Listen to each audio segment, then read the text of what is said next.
नमस्कार, आप देख रहे हैं द हिंद 24 न्यूज और मैं हूं आपके साथ साक्षी। आई नजर डालते हैं आज की बड़ी खबरों की ओर। दमकल मंत्री सुजीत बोस ने हमारा पारा हमारा समाधान कार्यक्रम को लेकर मुख्यमंत्री ममता बनर्जी का धन्यवाद ज्ञापन किया।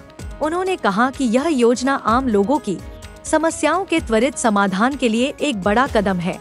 इसके साथ ही उन्होंने केंद्र सरकार पर निशाना साधते हुए आरोप लगाया कि 100 दिन के काम की मजदूरी का पैसा अब तक रोका गया है, जिससे जिले के गरीब श्रमिक वर्ग गंभीर संकट में है। उन्होंने केंद्र सरकार से जल्द बकाया राशि जारी करने की मांग की।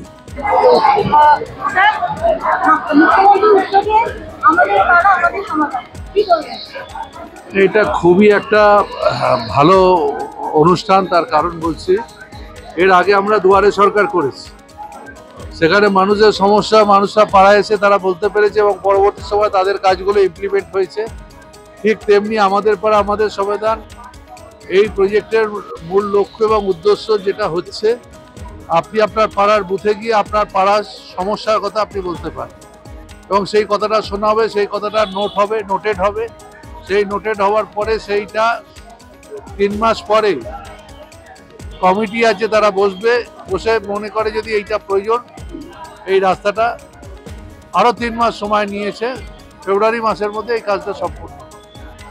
আমাদের এইটা 2 অগস্ট থেকে শুরু হয়েছে, এইটা 3 মাস আমাদের এই পাড়ায় পাড়ায় এই ধরনের ক্যাম্প হবে। আপনারা জানেন এই রাজ্যে 80,000 বুথ আছে, এই 80,000 বুথে ইন্টু 3, তার মানে এই ডিভাইডেড বাই 3, তার মানে 27,000 ক্যাম্প আমাদের হবে এমনি পাড়ায় পাড়ায়। এই 3টে ক্যাম্প নিয়ে একটা ইউনিট হচ্ছে, সেই এখানে গিয়ে আপনি আপনার কথা বলতে পারছেন। আমার মনে হয় এই ধরনের প্রোগ্রাম ভারতবর্ষে কোথাও হয়নি, এটা মাননীয় মুখ্যমন্ত্রী যেটা লঞ্চ করলেন।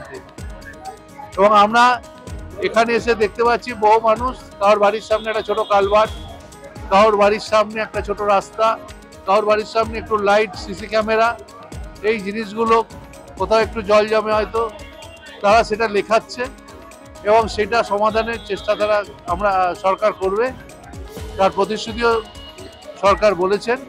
তা আমি মনে করি এটা একটা অভিনব প্রক্রিয়া।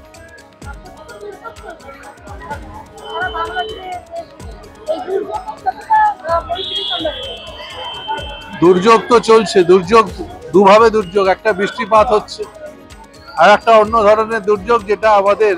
देखते रहिए द हिंद 24 न्यूज।